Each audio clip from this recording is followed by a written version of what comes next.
Good evening. अस्सलाम वालेकुम। कैसे हैं आप लोग? उम्मीद करता हूं आप लोग खैरियत से होंगे। चलिए आज हम लोग बच्चों पढ़ाई की शुरुआत करते हैं और समझते हैं एथिल ईथर के गुण के बारे में। एथिल ईथर का गुण क्या है? जैसा कि मैंने आप लोगों से पिछले वीडियो में इसके भौतिक गुणों के बारे में बात किया था, इसके बनाने की विधि के बारे में बात किया था, ईथर के बारे में हमने बात किया। आज हम लोग इसके उपयोग के बारे में बात करेंगे, इसके रासायनिक गुणों के बारे में बात करेंगे। तो इसके रासायनिक गुण के बारे में बात कर लेते हैं। देखिए, ईथर जो होता है, एथिल ईथर जो होता है या इसे हम डाई एथिल ईथर कहते हैं। तो ईथर के अणु जो होते हैं, ऑक्सीजन के परमाणु जो होते हैं, इसमें एकाकी इलेक्ट्रॉन युग्मों की उपस्थिति में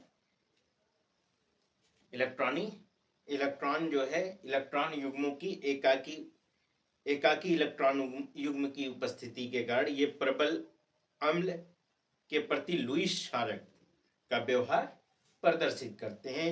ये लुईस क्षारक के समान व्यवहार करते हैं।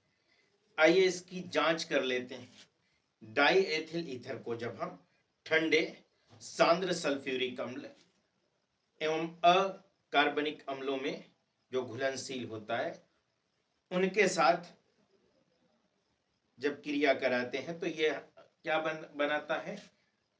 Die ethyl ammonium hydrogen sulphate देता है। किसके साथ? प्रबल अकार्बनिक अम्लों में घुलनशील होता है ये। और ये जो है क्या देता है? ऑक्सोनियम हाइड्रोजन सल्फेट देता है। Die ethyl oxonium hydrogen sulphate देता है। चलो रिएक्शन करा करके देख लेते हैं इसका। तो इसका सामान्य सूत्र C2H5OC2H5 प्लस किसके साथ रिएक्शन कराते हैं? सांद्र सल्फ्यूरिक एसिड के साथ, H2SO4 के साथ।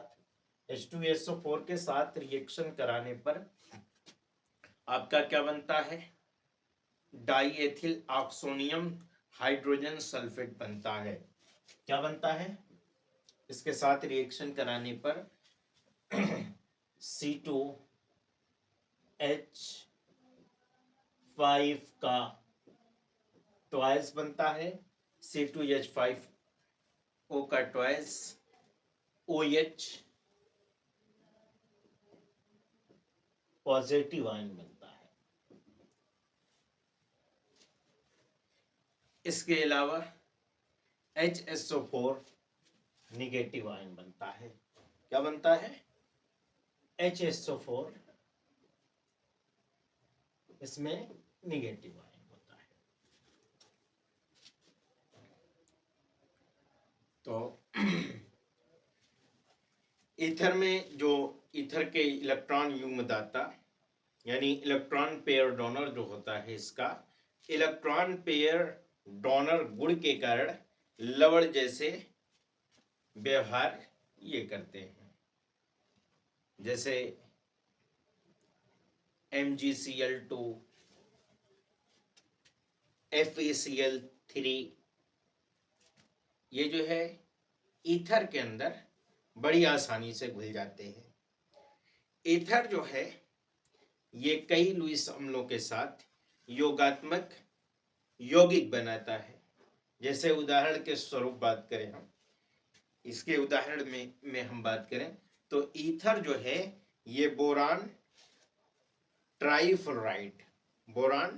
ट्राइफ्लोराइड यानी कि BF3 के साथ एल्किल मैग्नीशियम हैलाइड के साथ योगात्मक यौगिक बनाता है। अब इसका ये समझिए कि बोरान ट्राइफ्लोराइड जो है यानी कि BF3 है, ये देखिए आपका B है, ये सिंगल बॉन्ड के जरिए F से, एक सिंगल बॉन्ड के जरिए F से, है ना, और एक सिंगल बॉन्ड के जरिए F से जुड़ा है। लेकिन इसमें जो है देखिए आपका C2H5 जो होता है, इसमें क्या होता है, C2H5 जो आपका होता है वो ऑक्सीजन, यहाँ पर ऑक्सीजन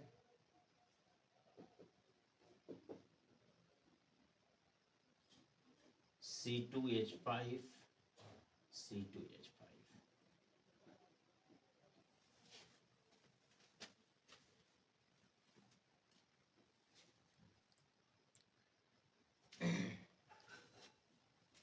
तो इसके साथ जो है योगात्मक यौगिक बनता है आपका।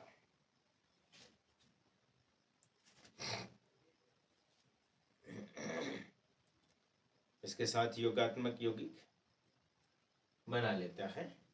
अगर हम इसके साथ जल अपघटन की बात करें तो जल अपघटन दूसरी बात है, जल अपघटन। जल अपघटन, तो जल अपघटन के बारे में अगर बात करें तो जल अपघटन क्या है। ईथर जो है साधारण परिस्थितियों में,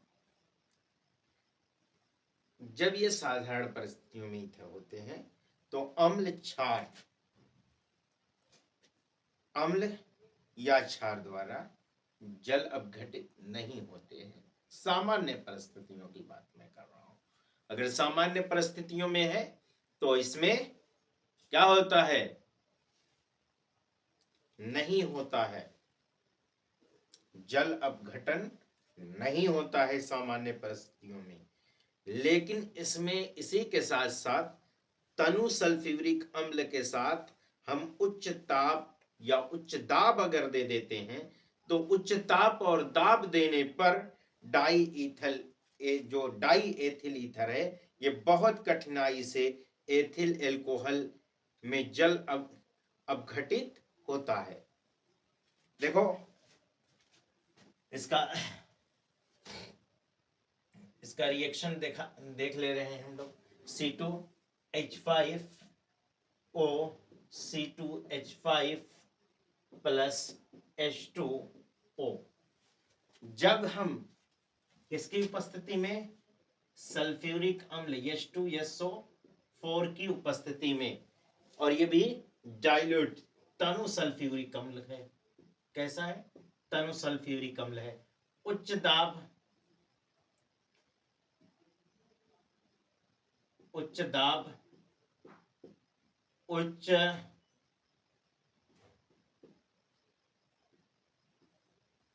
ताप, जब उच्च ताप और उच्च दाब जब हम लगाते हैं तब क्या बनता है, 2C2H5OH बनता है, एथिल एल्कोहल बनता है। अगर हम इसकी सांद्र सल्फ्यूरिक अम्ल से अभिक्रिया के बारे में बात करें तो ये सांद्र सल्फ्यूरिक अम्ल से क्रिया करके एथिल हाइड्रोजन सल्फेट बनाता है और इसके साथ साथ इससे जल बनता है। डाई एथिल ईथर को इसके साथ सांद्र सल्फ्यूरिक अम्ल के साथ C2H5O C2H5 प्लस H2SO4 के साथ क्रिया कराने पर क्या बनता है, C2H5HSO4 C2H5OHSO माफ करिएगा C2H5HSO4 बनता है, एथिल हाइड्रोजन सल्फेट बनता है ना, और क्या बनता है, इसके साथ साथ जल का निर्माण होता है, H2O बन जाता है।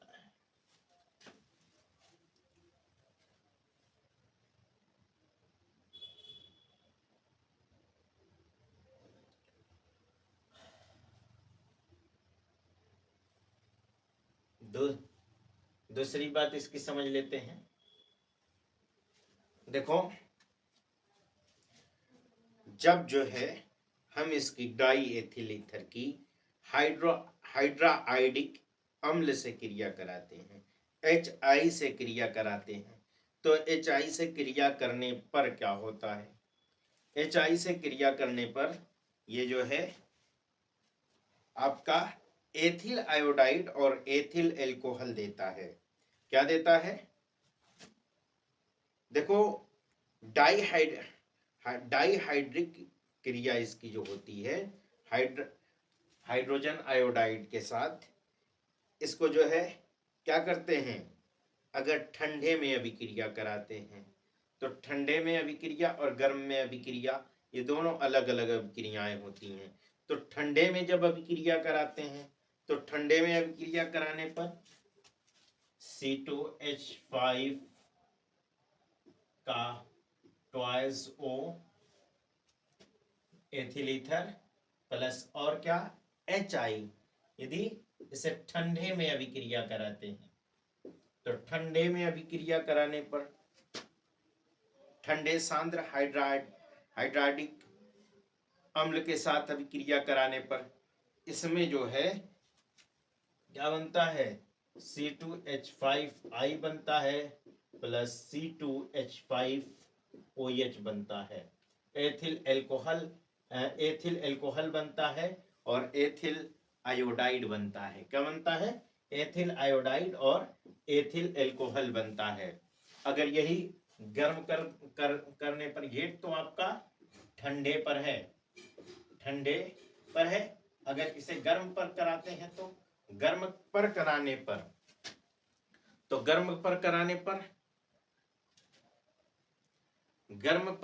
पर जो है क्या होता है,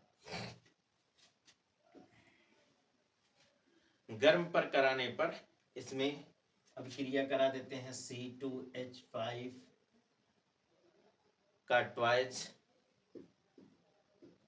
O प्लस HI,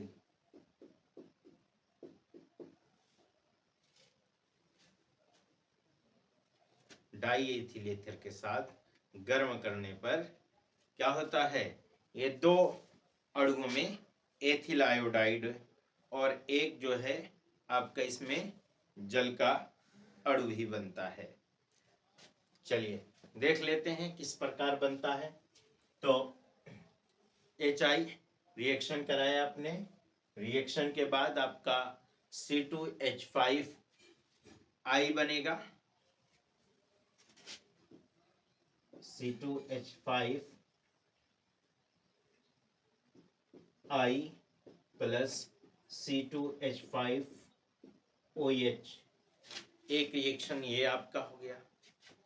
दूसरा रिएक्शन आपका ये है कि C2H5O प्लस HI, तो आपका जो है क्या हो जाएगा, अरे माफ कीजिएगा, इसके साथ एथिल एल्कोहल के साथ, है ना। तो C2H5OH प्लस HI के साथ इसका रिएक्शन, तो इसका रिएक्शन जब कराएंगे तो क्या बनेगा, C2H5I प्लस H2O बन जाएगा।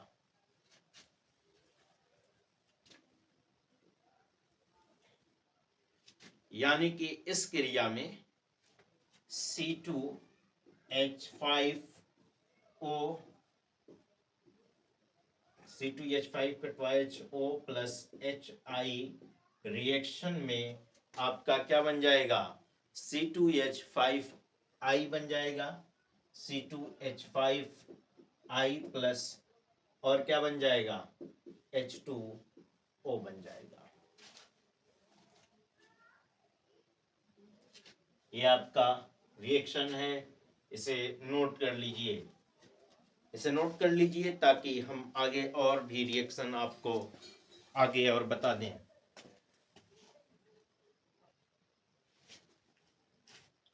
अगर इसका रिएक्शन हम देखिए फास्फोरस पेंटाक्लोराइड के साथ अगर कराते हैं तो फास्फोरस पेंटाक्लोराइड के साथ PCl5 के साथ यदि गर्म करते हैं तब क्या होता है, PCl5 प्लस C2H5OC2H5 के साथ यदि गर्म किया जाता है तो गर्म करने पर क्या होगा, इसके साथ गर्म करने पर आपका C2H5Cl बन जाएगा, 2C2H5Cl बन जाएगा, आपका एथिल क्लोराइड बन जाएगा।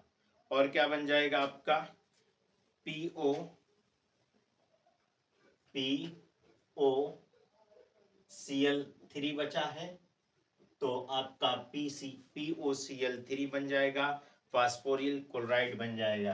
क्या बन जाएगा, प्लस और क्या बन जाएगा, POCl3 बन जाएगा।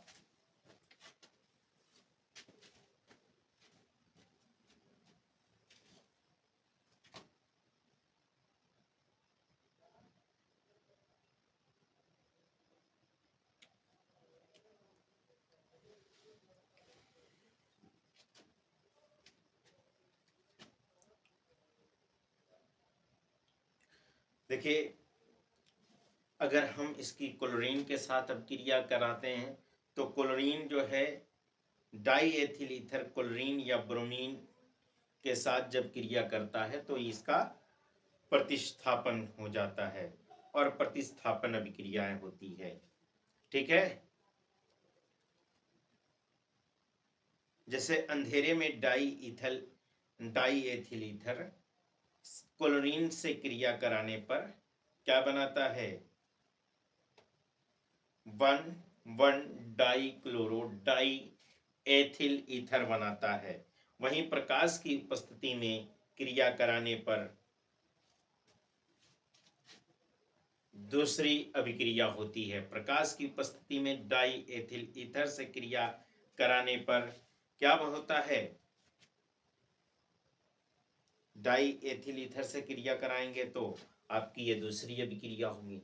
इसी तरीके से एस्टिल से क्रिया कराने पर, एस्टिल क्लोराइड से अभिक्रिया कराने पर, एस्टिल क्लोराइड से अभिक्रिया कराएंगे डाई एथिल ईथर की, तो एस्टिल क्लोराइड की निर्जल एल्युमिनियम क्लोराइड या जो है जिंक क्लोराइड की उपस्थिति में क्रिया कराने पर ये एस्टर बनाते हैं और इसके साथ साथ एथिल क्लोराइड बनता है।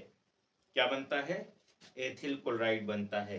रिएक्शन इसका देख लेते हैं, C2H5O, C2H5 प्लस और किसके साथ, CH3COCl के साथ, CH3COCl के साथ अभिक्रिया कराने पर, अभिक्रिया कराने पर क्या होगा, इसके साथ अभिक्रिया कराने पर आपका बनेगा एथिल एसीटेट। एसीटेट का निर्माण होता है, तो एसीटेट के निर्माण में इसके साथ क्या होता है, एसीटेट का निर्माण होता है, एथिल एसीटेट बनता है, CH3COO क्या बन जाएगा, CH3C डबल ये CO CH3COOC2H5 बन जाएगा, एथिल एसीटेट प्लस आपका C2H5 और Cl बच गया, तो प्लस आपका C2H5Cl बन जाएगा।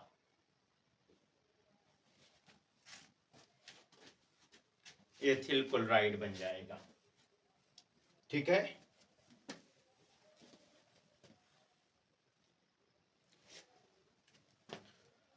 तो ये तो उसके गुण हो गए। अब हम इसके उपयोग के विषय में बातचीत करेंगे। ठीक है, तो उपयोग के बारे में अगर इसके हम बात करें तो इसका विलायक के रूप में इस्तेमाल होता है। किसका, डाई एथिल ईथर का विलायक बहुत अच्छा ही है। तो इसका उपयोग विलायक के रूप में होता है। विलायक के रूप में उपयोग की बात करें तो इसके हम उपयोग की बात करें तो किसमें होता है, विलायक के रूप में उपयोग करता है। जैसे तेल है, वसा है, रेजिन है आदि के विलायक के रूप में इसका इस्तेमाल होता है। विलायक का निष्कर्षण करने में भी विलायक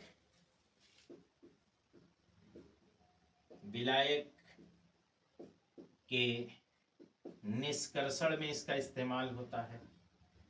देखिए, अगर आपने जो है अभी तक हमारे इस वीडियो को शेयर नहीं किया है तो अपने दोस्तों तक जरूर शेयर कीजिए, और हाँ, एक बार बेल आइकन दबाना न भूलें, नोटिफिकेशन आप तक सबसे पहले पहुंचे।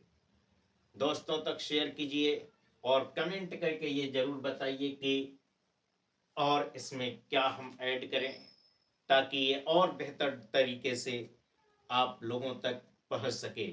आपका सुझाव हमारे लिए बहुत ही महत्वपूर्ण है। बहरहाल, विलायक के निष्कर्षण के रूप में इसका इस्तेमाल होता है। तेल, वसा, रेजिन आदि के रूप में विलायक के रूप में इसका इस्तेमाल किया जाता है। ग्रिग्नार्ड अभिकर्मक के संश्लेषण में इसका उपयोग होता है। ग्रिग्नार्ड अभिकर्मक को अभिक्रियाओं के विलायक के रूप में इसका इस्तेमाल होता है। इसका इस्तेमाल जो है शल्य चिकित्सा में निश्चेतक के रूप में इसका इस्तेमाल किया जाता है। ईथर की वाष्प सूंघने से बेहोशी आ जाती है, बेहोशी उत्पन्न होती है, इसलिए इसका निश्चेतक प्रभाव इसका निश्चेतक जो प्रभाव है ये पूरे शरीर पर पड़ता है। ईथर का उपयोग शल्य चिकित्सा जो होती है, शल्य चिकित्सा में सामान्य निश्चेतक, स्थानीय निश्चेतक दोनों के रूप में किया जाता है। शल्य जो चिकित्सा है, शल्य चिकित्सा में ईथर का निश्चेतक के रूप में सर्वप्रथम प्रयोग विलियम मार्टन 1945 में सबसे पहले विलियम मार्टन द्वारा किया गया था। किसके द्वारा किया गया था? विलियम मार्टन के द्वारा किया गया था। विलियम मार्टन, ये पॉइंट याद रखिएगा। सर्वप्रथम बेहोश करने के लिए शल्य चिकित्सा में विलियम मार्टन ने 1945 में सबसे पहले ईथर का उपयोग किया था। ईथर जो है क्लोरोफॉर्म की अपेक्षा अधिक सुरक्षित और सामान्य निश्चेतक है। क्लोरोफॉर्म से खतरा है, लेकिन ईथर से जो है, ईथर से खतरा उतना नहीं होता है।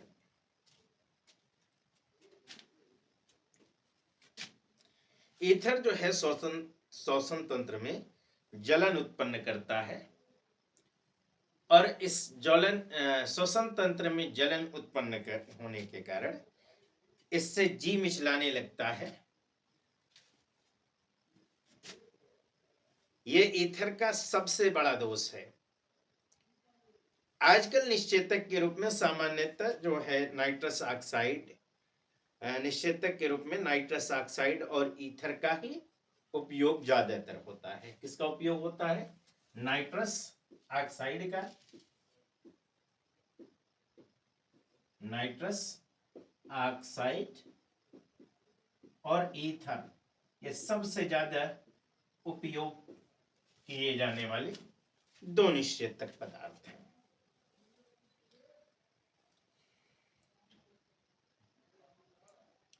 तो ये हो गया, इसका उपयोग हो गया। अब हम लोग अगले वीडियो में बात करेंगे अगले चैप्टर के बारे में। तब तक आप लोगों से हम विदा लेते हैं, और ये जरूर बताइएगा कि ये आज का हमारा वीडियो कैसा रहा और किस तरीके का ये क्लास रहा, इसके विषय में जरूर बताइएगा आप लोग। फिर मिलेंगे आप लोगों से, तब तक के लिए हमें दीजिए इजाज़त। बहुत बहुत शुक्रिया आप लोगों का हमारे साथ जुड़े रहने के लिए।